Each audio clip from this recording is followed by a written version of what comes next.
I still think about that summer sometimes, when the heat made everything shimmer and the nights stretched long with possibility.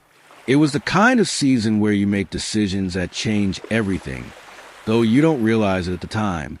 I was 24, fresh out of college, and working at a marketing firm downtown. My friends and I had developed a routine of hitting up this dive bar called the Rusty Anchor every Friday night. It wasn't much to look at: sticky floors, neon beer signs, and a jukebox that only played songs from the 90s, but it was our place. That's where I met Marcus. It was early July, and the bar was packed despite the oppressive humidity that made everyone's clothes cling uncomfortably. My friends Jenna and Rachel were with me, and we claimed our usual high-top table near the dartboard. We were on our third round when this group of guys walked in. There were 4 of them, all looking like they'd just finished some kind of outdoor work. Dirt under their fingernails, sun-weathered skin, the kind of tan you only get from spending real time outside. But Marcus stood out immediately, even though he was the quietest of the bunch, while his friends were loud and boisterous, ordering shots and slapping each other on the back. He hung back, observing. He had this intense way of looking at everything, like he was cataloging details the rest of us missed. What struck me first wasn't his quiet confidence, though that was certainly attractive. It was how incredibly hairy he was. Now, I don't mean that in a negative way at all. It was just noticeable. Dark hair spilled out from the collar of his flannel shirt, and his forearms were covered in thick, coarse hair that caught the bar's dim lighting. His beard was trimmed short but dense, and his black hair hung past his shoulders, held back with what looked like a leather cord. He was attractive in a rugged, outdoorsman way that I'd never really encountered before. When our groups inevitably merged, as they do in small bars when the alcohol starts flowing, I found myself sitting next to him. His friends were telling some elaborate story about a fishing trip gone wrong, complete with dramatic reenactments. But Marcus just nursed his beer and watched me with these incredibly intense dark eyes. "You're not much of the spotlight, are you?" I asked him during a lull in the conversation. He smiled, and it completely transformed his face. "I prefer listening," he said. His voice was low and rough, like he didn't use it often. "You learn more that way." There was something magnetic about his quiet confidence. When he did speak, everyone at the table would turn to listen, even his loudmouth friends. He had this way of making simple observations that cut right to the heart of whatever we were discussing. It was like he saw layers that the rest of us missed.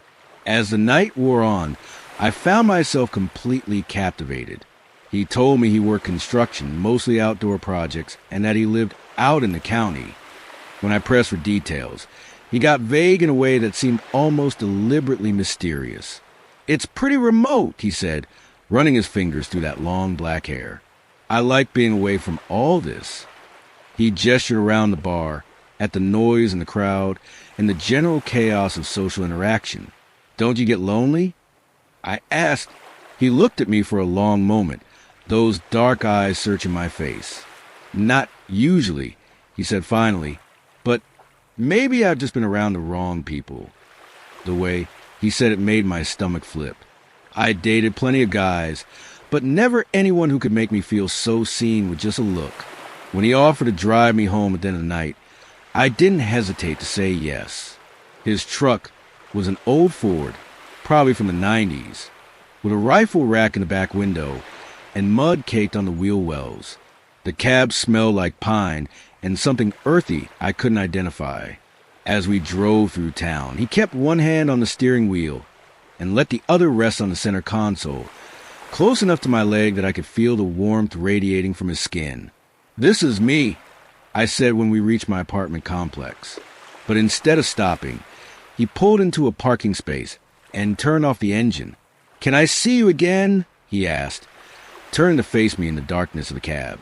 "I'd like that," I said, probably too quickly. He smiled again, that same transformative expression.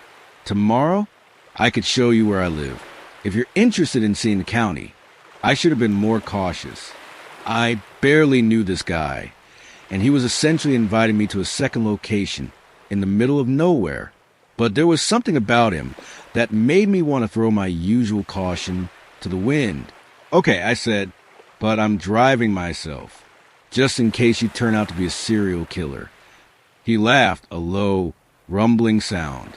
"Fair enough. Meet me at the Shell station on Highway 47 around 7. We can grab dinner first." The next evening, I found myself driving out of town with my GPS struggling to maintain a signal. Marcus had recommended a barbecue place about 20 minutes outside the city limits, and as I drove, I watched the landscape change from suburban developments to farmland to something wilder and more remote.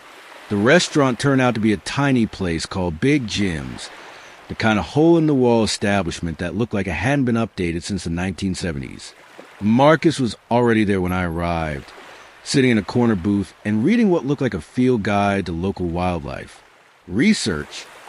I asked, sliding into the seat across from him. "Something like that," he said, closing the book. "I spent a lot of time outdoors. Like to know what I'm sharing the woods with." The waitress, a woman who looked like she'd been working there since the place opened, came over to take our order. Marcus ordered the largest steak on the menu, practically raw, with no sides except more meat. When she looked at me expectantly, I ordered a pulled pork sandwich and fries. "Not much for vegetables, huh?" I teased after the waitress left. He shrugged. "Never developed a taste for them. My body knows what it needs." There was something almost primal about the way he ate when our food arrived. He attacked that steak with an intensity that was fascinating and slightly unsettling. I found myself picking at my sandwich while watching him, mesmerized by the single-minded focus he brought to the meal. "Tell me about your family," I said, trying to steer the conversation toward normal territory. "Not much to tell," he said between bites. "Lost my parents when I was young. My aunt raised me. She still lives out here." "I'm sorry," I said. "That must have been hard." He looked up from his plate, those dark eyes meeting mine. It was what it was. Made me self-sufficient. After dinner, he led me deeper into the county, down increasingly narrow roads until we were driving on what could barely be called a road at all. My car bounced and jostled over the rough terrain, and I started to wonder if I'd made a serious error in judgment. "How much further?" I called out my window. His truck was ahead of me, brake lights flashing as he navigated the worst of the ruts and potholes. He pulled over and got out, walking back to my car. "We'll need to leave your car here," he said. "The path to my place isn't really suitable for vehicles." "What do you mean, path?" I asked, suddenly aware of how isolated we were. The sun was setting, and the woods around us were getting darker by the minute. "I've got an ATV back here," he said, gesturing toward a barely visible trail that led off into the trees. "It's not far, maybe half a mile." Every instinct I had was telling me to get back in my car and drive home. But there was something about Marcus that made me want to trust him, despite the strangeness of the situation. Maybe it was the way he'd been nothing but respectful all evening, or the quiet confidence that seemed so genuine. Or maybe I was just 24 and stupid. "Okay," I said, grabbing my purse and following him into the woods. The ATV was hidden under a tarp behind some trees. It was old but well-maintained, and Marcus started it with a single pull of the cord. I climbed on behind him, wrapping my arms around his waist, and immediately noticed how incredibly warm he was. Even through his shirt, his body temperature seemed higher than normal. The ride to the woods was like nothing I'd ever experienced. Marcus navigated the narrow trail with an ease that suggested he'd done this hundreds of times, dodging low-hanging branches and steering around fallen logs like he could see perfectly in the growing darkness. I held on tight, pressing my face against his back to avoid getting smacked by the vegetation we passed. When we finally stopped, I could barely make out his house in the darkness. It was small, maybe the size of a large shed, with rough wooden siding and a metal roof. A smaller structure sat about 20 feet away. "That's the bathroom," he said, following my gaze. Separate plumbing was easier out here. The inside of his house was spartanly furnished but clean. A small kitchen area with a camp stove and mini fridge, a table with 2 chairs, and in the corner, a bunk bed that looked like it belonged in a summer camp cabin. You sleep on the top bunk? I asked. Don't like being close to the ground, he said simply. Old habit. Despite the rustic accommodations, there was something appealing about the simplicity of it. No television, no computer, just oil lamps and candles for lighting. It felt like stepping back in time, or maybe forward into some kind of post-apocalyptic scenario where people had learned to live with less. It's peaceful, I said, and I meant it. The silence was complete in a way that was impossible to achieve in the city. That's why I like it, he said, moving closer to me. No distractions. When he kissed me, it was with an intensity that caught me completely off guard. There was nothing tentative about it, nothing hesitant. It was hungry and demanding, and I found myself responding with an enthusiasm that surprised me. His hands tangled in my hair, pulling me closer, and I could feel that abnormal body heat radiating from his skin. We ended up on the narrow bottom bunk, and what followed was unlike anything I'd ever experienced. There was something raw and primal about the way he touched me, like he was operating on pure instinct rather than technique. He nuzzled his face into my neck, inhaling deeply, and I could feel him trembling with restraint. Afterward, as we lay tangled together on the small mattress, he curled around me in a way that felt almost protective, his arm draped over my waist, his face buried in my hair, breathing slowly and deeply like he was memorizing my scent. Are you okay? I asked, running my fingers along his forearm. Even in the dim light, I could see how incredibly hairy he was. It wasn't unattractive, just unusual in my experience.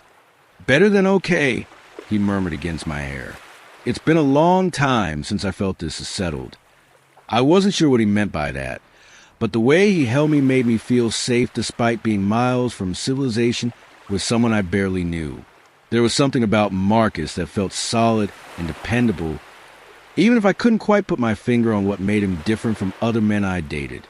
I ended up staying the night, and in the morning he made coffee on his camp stove while I explored his small living space. There wasn't much to see. A few books about wildlife and survival skills, some basic cooking supplies, and clothes that all seemed designed for outdoor work. But hanging on a nail by the door was a necklace that caught my attention.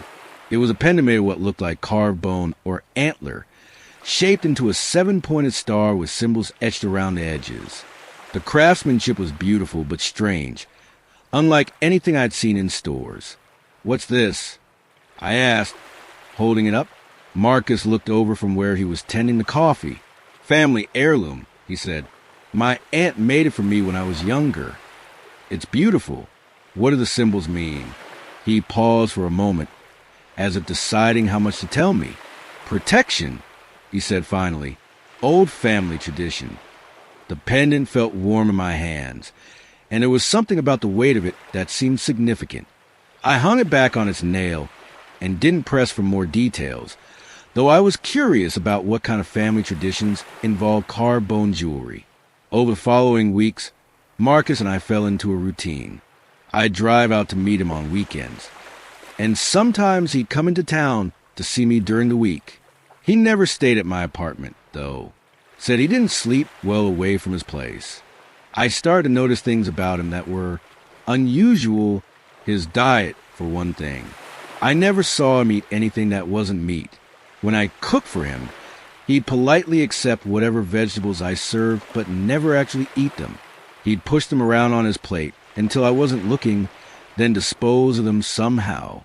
"Are you diabetic or something?" I asked one evening after watching him avoid the salad I'd made to go with dinner. "Just don't care for them," he said. "My body knows what it needs." He also had incredible night vision. I discovered this one evening when we were walking back on the main road to his house, and my flashlight died. I was stumbling around in what seemed like complete darkness, but Marcus moved with perfect confidence, never missing a step or walking into a tree. "How can you see anything?" I asked, grabbing onto his arm for guidance. "You get used to it," he said. "Your eyes adapt when you spend enough time in the dark." But it was more than adaptation. It was like he could actually see in conditions where I was functionally blind. When I mentioned this to Jenna and Rachel, they just laughed. "You're dating a mountain man," Jenna said. "Of course he's got crazy outdoor skills." Still, there were moments when I felt like there was something he wasn't telling me. Sometimes I'd catch him looking at me with an expression I couldn't read, like he was trying to figure out if he could trust me with something important. Other times, he'd go quiet for no apparent reason, staring off into the distance like he was listening to something I couldn't hear. The first really strange incident happened about a month into our relationship. I was staying at his place for the weekend, and on Saturday night, he said he needed to go for a walk.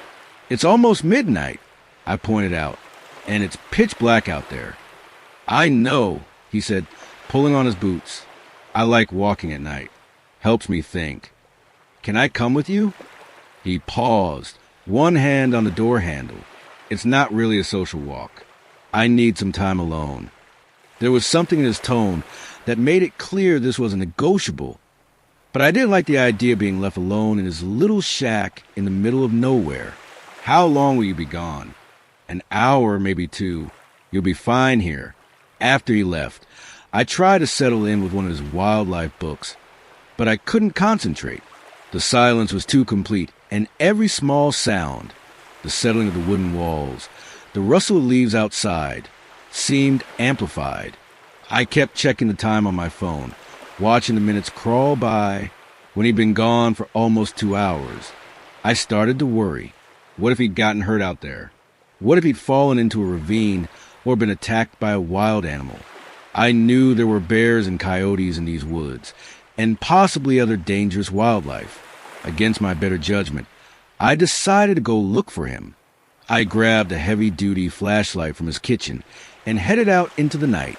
The woods were incredibly dark and disorienting. Even with a flashlight, I could only see a few feet in any direction, and the beam seemed to be swallowed by the dense trees. I called his name softly, not wanting to attract the attention of any nocturnal predators, but got no response. I'd been walking for maybe 10 minutes when I heard something that made me freeze. It was a sound unlike anything I'd ever heard before, a low, rumbling growl that seemed to come from everywhere and nowhere at once. It didn't sound like any animal I was familiar with, but it definitely wasn't human. My hands started shaking, and the flashlight beam wavered as I tried to locate the source of sound. That's when I saw them. 2 points of light reflecting my flashlight beam from somewhere in the darkness ahead of me. Eyes, but they were too high off the ground to belong to any normal forest animal, and there was something about the way they caught the light that seemed wrong. They glowed with intensity that reminded me of a cat's eyes, but larger and somehow more intelligent. "Marcus," I called, my voice barely a whisper. The growling stopped abruptly, and the eyes disappeared. For a moment, the woods were completely silent, and then I heard footsteps approaching. Heavy, deliberate steps that seemed to be coming from the exact direction where I'd seen those eyes. "What are you doing out here?" Marcus's voice came from the darkness, and I nearly sobbed with relief. "I was worried about you," I said, swinging the flashlight toward the sound of his voice. "You were gone for so long, and I heard this terrible sound, like an animal growling." When the light found him, he was standing about 20 feet away. But something was wrong. His shirt was gone, and there were dark stains on his chest and arms that looked like mud. Or blood. "You shouldn't be out here," he said, and there was an edge to his voice I'd never heard before. "These woods aren't safe at night. What happened to your shirt? Are you hurt?" He looked down at himself as if just noticing the stains. "I'm fine. Just had a run-in with some thorns. We need to get you back to the house." As we walked back, I kept stealing glances at him. The stains on his skin were too dark and too widespread to be from thorns, and there was something about his movements that seemed different. He walked with fluid grace that was almost predatory, placing each foot with perfect precision despite the darkness. Back at the house, he disappeared into the bathroom while I sat on the edge of the bottom bunk, trying to process what had just happened. When he emerged a few minutes later, he was clean and wearing a fresh shirt. Feel better? I asked. Much, he said, but he wouldn't meet my eyes. You should probably get some sleep. It's late. But I couldn't sleep. I lay awake listening to him breathing above me on the top bunk, wondering what he'd really been doing out there in the woods, and what had made that terrible growling sound. The next morning, he was back to his normal self, making coffee and asking if I wanted egg for breakfast. When I brought up the previous night, he dismissed it casually. Probably just a coyote, he said. They can sound pretty scary when you're not used to them. But I'd heard coyotes before, and that hadn't been a coyote. Things got stranger from there.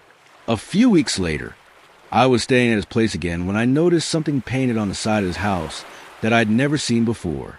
It was partially hidden by the overgrown vegetation, but when I pushed the leaves aside, I could see it clearly in the moonlight. It was the same 7-pointed star that was on his pendant, painted in what looked like glow-in-the-dark paint. But this version was larger and more elaborate, with additional symbols arranged around it in a complex pattern. Marcus, I called, going back inside. What's that symbol painted on the side of your house? He looked up from the book he was reading, and for just a moment, I saw something like panic flash across his face. What symbol?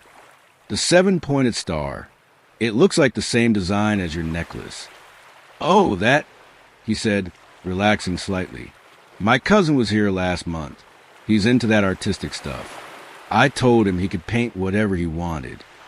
It was a reasonable explanation, but something about the way he said it felt rehearsed, and I'd never heard him mention any cousin before. It's the same as your pendant, though. That seems like quite a coincidence. Not really, he said, turning back to his book. It's a family symbol. Makes sense he'd use something familiar. I wanted to press the issue, but there was something in his tone that suggested the conversation was over. Still, I couldn't shake the feeling that he was being deliberately evasive. The real turning point came about 2 months into our relationship. I'd been spending more and more time at his place, and I was getting comfortable with the isolation and the primitive living conditions. In some ways, I was starting to prefer it to my apartment in town. There was something seductive about the simplicity, the way life could be reduced to basic needs and wants. Marcus had mentioned his aunt several times, and I'd been curious to meet her. She lived about a mile away, deeper in the woods, and he'd said she was the one who'd raised him after his parents died. When he suggested we visit her one evening, I was excited to finally meet this important person in his life. Her house was even more remote than his, accessible only by a narrow footpath that wound through dense forest. It was larger than Marcus's place, but built in the same rustic style, with solar panels on the roof and a generator humming quietly behind the building. Margaret was nothing like what I'd expected. She was probably in her 60s, with long gray hair braided down her back, and the same intense dark eyes as Marcus. But where he was quiet and reserved, she was warm and welcoming, greeting me with a genuine smile and inviting us in for dinner. "So you're the girl Marcus has been telling me about," she said, leading us into a cozy living room lit by oil lamps. "He says you're not afraid of the woods." "I'm learning not to be," I said. "It's definitely different from city life." She laughed, a rich sound that reminded me of Marcus's rare laughter. Different is one word for it. Most people can't handle the isolation. Over dinner, venison stew that was absolutely delicious. She told me stories about raising Marcus, about the challenges of living so far from civilization, and about the family traditions that have been passed down through generations. She was fascinating to talk to, clearly intelligent and well-read despite her remote lifestyle. "Marcus tells me you're interested in our pendant," she said at one point, gesturing toward the necklace he was wearing. "It's beautiful," I said. "The craftsmanship is incredible." "It's been in our family for longer than anyone can remember," she said. "Each generation adds their own touches, but the basic design stays the same. It represents our connection to the natural world." "Are you Native American?" I asked, wondering if I'd been insensitive by not asking earlier. Margaret and Marcus exchanged a look that I couldn't interpret. "Our heritage is complicated," she said finally. We're part of a very old bloodline that's not well understood by most people. It was another evasive answer, but I was getting used to the way Marcus's family seemed to speak in half-truths and mysteries. I decided not to push for clarification. After dinner, Margaret showed me around her house. She had an impressive library with books on subjects ranging from botany to astronomy to what looked like historical texts written in languages I couldn't identify. Her bathroom was more civilized than Marcus's outdoor facilities, and she offered to let me use her shower whenever I wanted. That would be amazing, I said gratefully. No offense to Marcus's outdoor bathroom, but sometimes a girl needs real plumbing. She laughed. I understand completely. You're welcome here anytime. As we were getting ready to leave, Margaret pulled me aside while Marcus was gathering his things. He cares about you, she said quietly, more than he's let anyone care in a very long time. But our family, we have complications that most people wouldn't understand. If things between you two get serious, there are things you'll need to know. What kind of things? I asked. She studied my face for a long moment, as if trying to decide how much to reveal. Just be patient with him, she said finally, and try to keep an open mind. On the walk back to Marcus's house, I asked him about what his aunt had said. She likes you, he said. That's not something that happens often. She said there might be things I'd need to know if we got serious. What did she mean by that? He was quiet for so long that I wondered if he'd heard the question. Finally, he said, every family has secrets. Ours are just older than most. It was another non-answer, but I was starting to understand that pressing Marcus for information usually backfired. If he wanted to tell me something, he would. If not, no amount of questioning would change his mind. But that night, something happened that changed everything. I woke up sometime in the early morning hours to the sound of voices outside. Marcus's bunk was empty, and I could hear him talking to someone in low, urgent tones. I lay still, trying to make out what they were saying, but the words were too muffled. After a few minutes, I heard footsteps approaching the house, and then Marcus came inside, moving quietly in the darkness. But he wasn't alone. I could hear someone else with him, though I couldn't see them in the dim interior. She's asleep, Marcus whispered to whoever was with him. Are you sure? The voice was Margaret's, but she sounded different. Tense. This is too risky, Marcus. You know what could happen if she finds out. I know, he said, but I can't keep pretending forever. And tonight, I didn't have a choice. I heard movement, and then the sound of water running in the outdoor bathroom. There was a strange smell in the air, metallic and earthy, that I couldn't identify. Clean yourself up, Margaret said. I'll take care of the rest. I wanted to get up and see what was happening, but something told me to stay still. There was an undercurrent of tension in their voices that made me afraid to reveal that I was awake. Marcus came back inside a few minutes later, and I heard him climbing up to the top bunk. His breathing was different than usual, faster and more shallow, like he'd been running or fighting. In the morning, he was gone when I woke up. There was a note on the table saying he'd had to go into town for supplies and would be back by evening.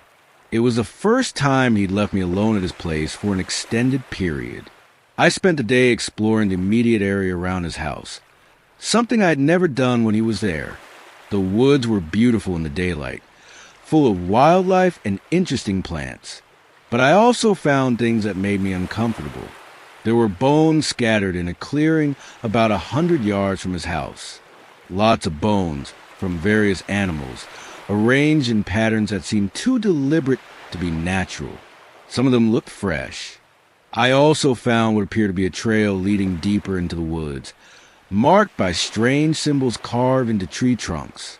They were similar to the ones on Marcus's pendant and painted on his house, but cruder, like they'd been made quickly.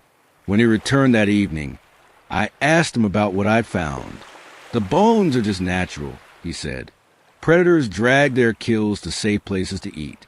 As for the symbols, probably just kids exploring.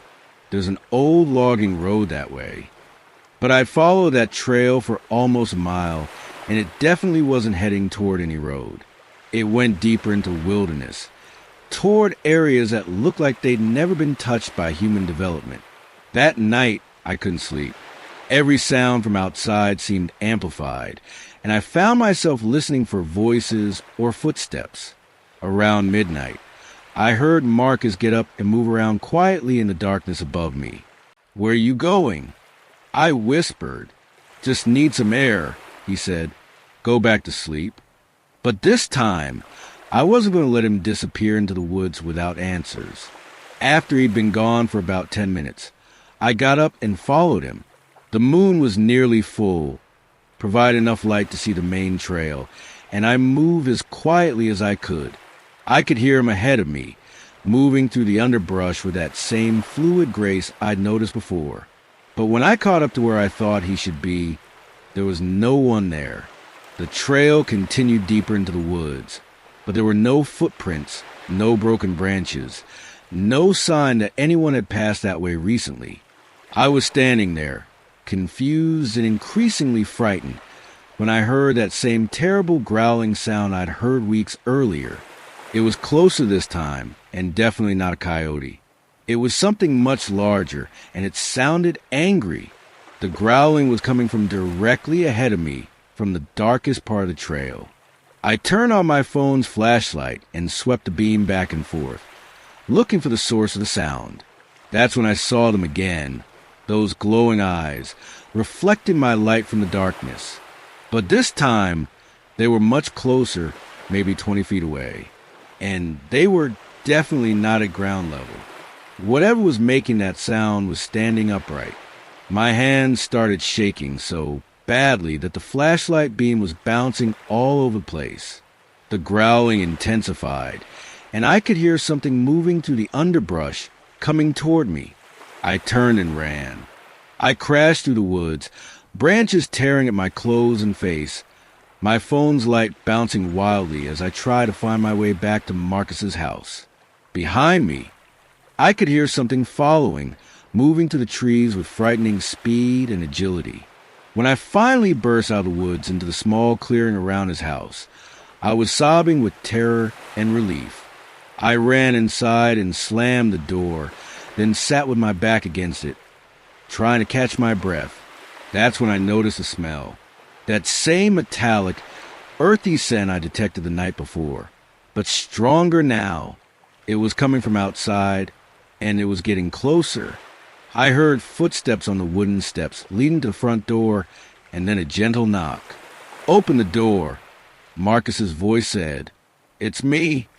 But something was wrong with his voice. It sounded strained, like he was in pain or trying not to laugh. Or maybe trying not to growl. "I'm okay," I called through the door. "Just give me a minute." "Open the door now," he said, and there was something in his tone that made my blood run cold. It wasn't quite human. I sat there with my back pressed against the door, too terrified to move. Outside, I could hear him pacing back and forth on the small porch. Occasionally, he would scratch at the door with what sounded like claws. After what felt like hours, the sound stopped. I waited until I was sure he was gone, then crept to the window and looked out. The clearing was empty, but I could see disturbed earth around the front steps, like something heavy had been pacing there. I didn't sleep at all that night.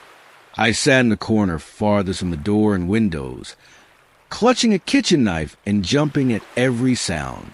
When dawn finally broke, I waited another hour to make sure it was fully light before venturing outside.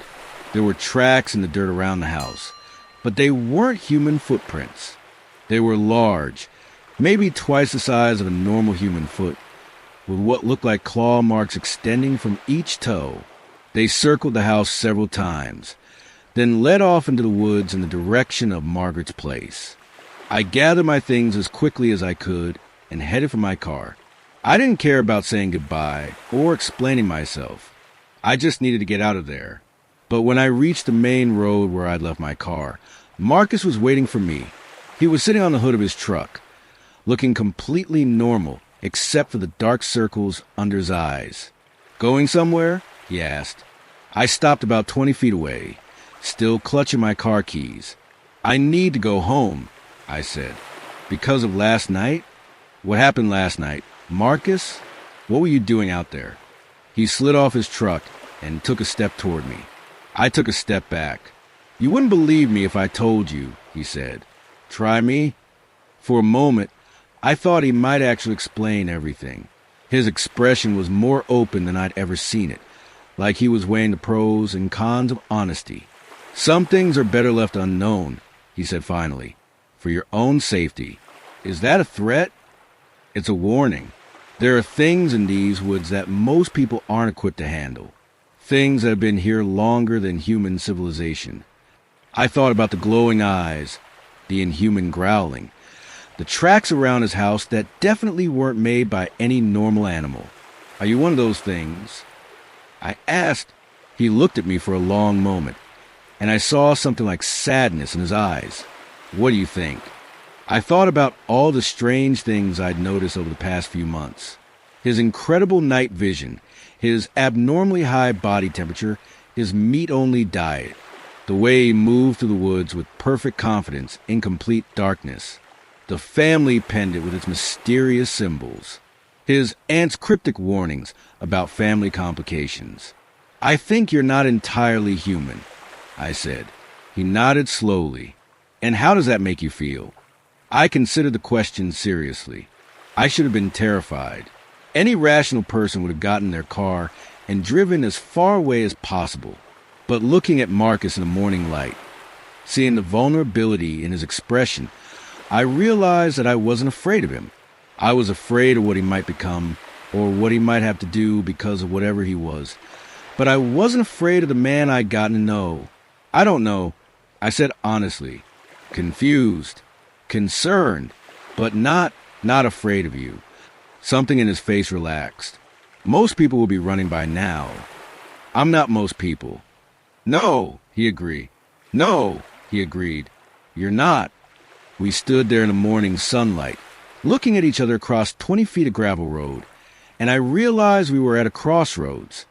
I could get in my car and drive back to my normal life, pretend this had all been some kind of elaborate hallucination, or I could stay and find out what it really meant to be involved with someone who wasn't entirely human.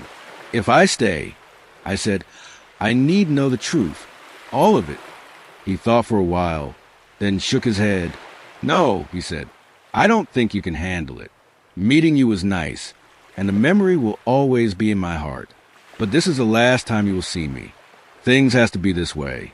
I gave him a long look, and to be honest, some tears came down my face. It had been a memory indeed.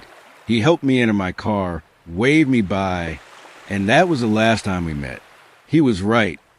I would not be able to handle the truth. We parted ways. I moved out of town, and it has been 5 years. I have moved on with my life. Not yet married, but I have wonderful friends and a good job. When the moon comes on, I sometimes think of Marcus. It was indeed a supernatural experience that I had.